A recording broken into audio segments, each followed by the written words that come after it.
नमः शिवाय। स्वागत है आपका दोस्तों हमारे चैनल भक्ति भरा ज्ञान में। आज हम इसमें आपको सुनाएंगे सावन मास महात्म्य का 7वां अध्याय।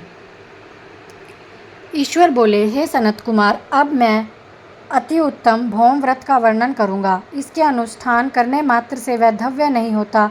विवाह होने के पश्चात 5 वर्षों तक यह व्रत करना चाहिए। इसका नाम मंगला गौरी व्रत है। यह पापों का नाश करने वाला है। विवाह के बाद प्रथम श्रावण शुक्ल पक्ष के पहले मंगलवार को यह व्रत आरंभ करना चाहिए। केले के खंभों से सुशोभित एक पुष्प मंडल बनाना चाहिए। उसमें अनेक प्रकार के फलों तथा रेशमी वस्त्रों से सजाना चाहिए। उस मंडप में अपने सामर्थ्य के अनुसार देवी की स्वर्णमयी अथवा अन्य धातु की बनी प्रतिमा स्थापित करनी चाहिए। उस प्रतिमा को 16 उपचारों से, 16 दूर्वा दलों से, 16 चावलों से, 16 चने की दालों से मंगला गौरी नामक देवी की पूजा करनी चाहिए। 16 बत्तियों से 16 दीपक जलाने चाहिए। दही तथा भात का नैवेद्य भक्तिपूर्वक अर्पित करना चाहिए। देवी के पास ही पत्थर का सील तथा लोड़ा स्थापित करना चाहिए।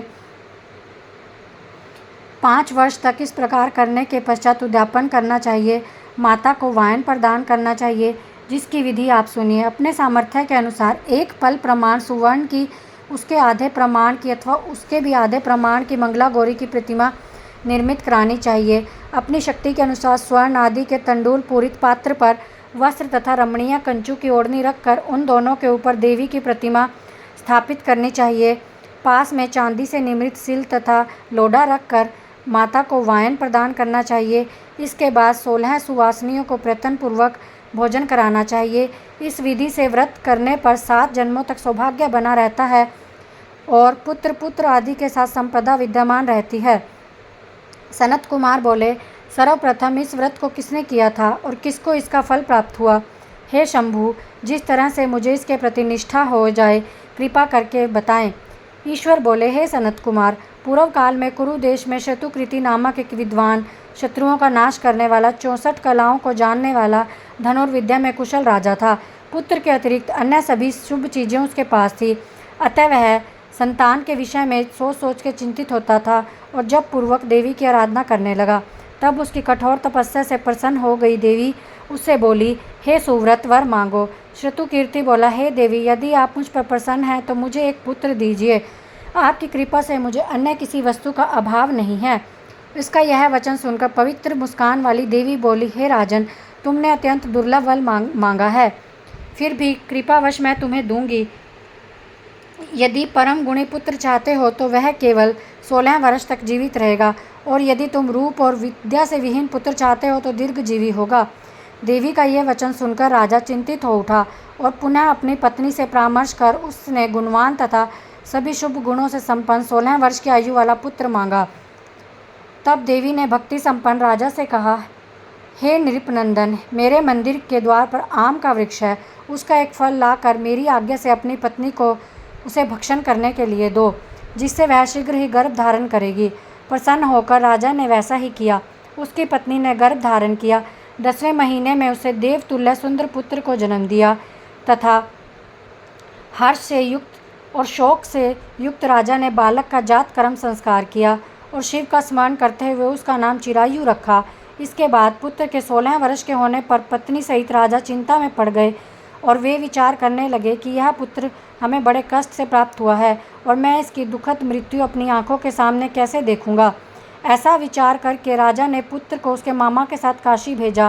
प्रस्थान के समय राजा की पत्नी ने अपने भाई से कहा, कार्तिक का वेश धारण करके आप मेरे पुत्र को काशी ले जाएं। मैंने भगवान से महामृत्युंजय के पूर्व में पुत्र से प्रार्थना की थी और कहा था, हे विश्वेश, आप जगतवती की यात्रा के लिए इस पुत्र को अवश्य भेजूंगी। अतः आप मेरे पुत्र को ले जाएं और सावधानी पूर्वक इसकी रक्षा कीजिए। अपनी बहन की बातें सुनकर वह भांजे के साथ चल पड़ा। कई दिनों तक चलते चलते वह आनंद नामक नगर में पहुंचा। वहां सभी प्रकार की समृद्धियों से संपन्न वीरसेन राजा रहता था।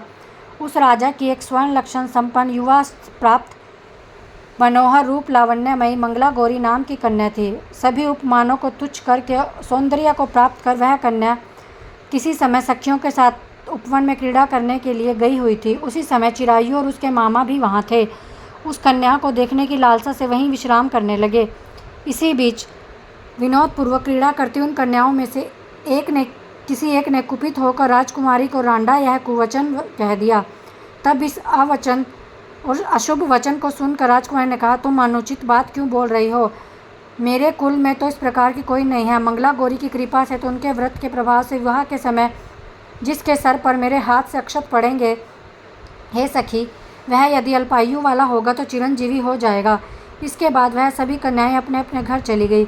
उसी दिन राजकुमारी का विवाह था बहाविक देश के दृढ़धर्मा राजा के सुकेतु नाम वाले पुत्र के साथ। वह सुकेतु विद्याहीन, कुरूप तथा बहरा था। तब सुकेतु के साथ हम लोगों ने विचार किया, इस समय कोई दूसरा श्रेष्ठ वर ले जाना चाहिए और विवाह संपन्न होने के बाद वहां सुकेतु पहुंच जाए। उन लोगों ने चिरायु के मामा के पास जाकर याचना की, आप इस बालक को हमें दें जिससे हमारा कार्य सिद्ध हो जाए। इस पृथ्वी पर परोपकार के समान कोई दूसरा धर्म नहीं है। उनकी बात सुनकर चिरायु का मामा मन ही मन बहुत प्रसन्न हुआ, क्योंकि इसने उपवन में पहले ही कन्या मंगला गौरी की बात सुन ली थी। फिर भी उसने एक बार कहा कि आप लोग इसे किस लिए मांग रहे हो? कार्य की सिद्धि हेतु वस्त्र, अलंकार आदि मांगे जाते हैं, वर तो कहीं नहीं मांगा जाता। फिर भी आप लोगों का सम्मान रखने के लिए मैं इसे दे रहा हूँ। इसके बाद चिरायु को वहाँ से ले जाकर उन लोगों ने विवाह संपन्न कराया।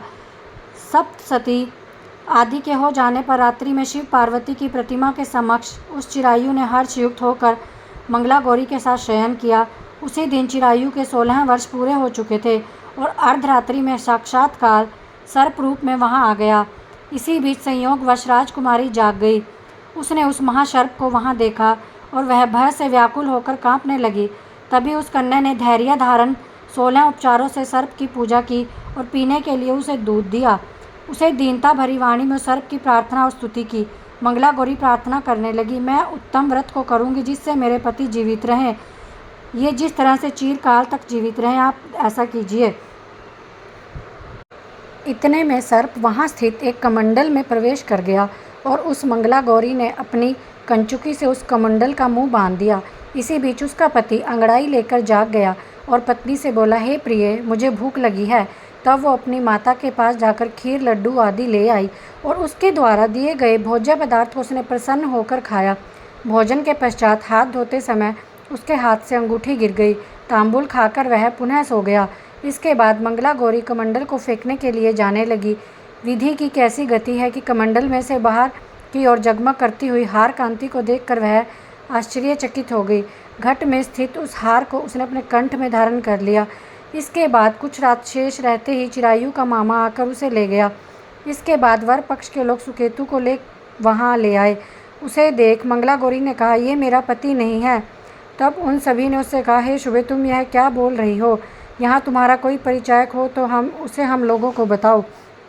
मंगला गौरी बोली, जिसने रात्रि में 9 रत्नों से बाणी अंगूठी दी है, उसकी अंगूठी में से इसे डालकर परिचायक निशानी देख ले। मेरे पति ने रात्रि में मुझे जो हार दिया था उसके रत्नों का समुदाय कैसा है, जो इस बात को बताए। यह तो कोई अन्य ही है। इसके अतिरिक्त रात में आम सींचते समय उनका पैर कुमकुम से लिप्त हो गया था। वह मेरी जांघ पर अब भी विद्यमान है। उसे आप लोग शीघ्र देख लें।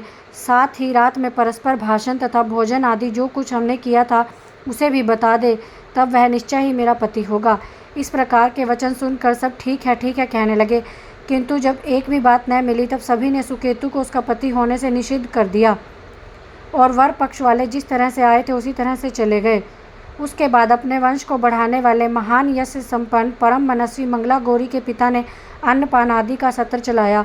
उन्होंने वर पक्ष का वृतांत कानों कान सुन लिया कि स्वरूप से कुरूप होने के कारण लोगों के द्वारा किसी अन्य वर्ग के रूप में आदरपूर्वक लाया गया। तब उन्होंने अपनी कन्या को पर्दे के भीतर बिठा दिया। उसके बाद 1 वर्ष बीतने पर यात्रा पूरी करके चिरायु अपने मामा के साथ आया कि विवाह के बाद वहाँ क्या हुआ। तब उसे गवाक्ष के भीतर से देखकर वह मंगला गौरी अत्यंत प्रसन्न और माता पिता से बोली कि मेरे पति आ गए। राजा ने अपने सहस्त्रों को बुलाकर पूर्व में कहे गए सभी परिचायकों की निशानी को देखकर मंद मुस्कान वाली अपनी कन्या चिरायु को सौंप दी। राजा ने शिष्ट जनों को साथ लेकर विवाह का उत्सव कराया। उसके बाद राजा वीरसेन ने वस्त्र, आभूषण आदि, सेना, घोड़े, रथ और अन्य बहुत सी सामग्रियां देकर उन्हें विदा किया। उसके बाद कुल को आनंदित करने वाला वह चिरायु पत्नी तथा मामा को साथ लेकर सेना के साथ अपने नगर पहुंचा। लोगों के मुख से उसे आया सुनकर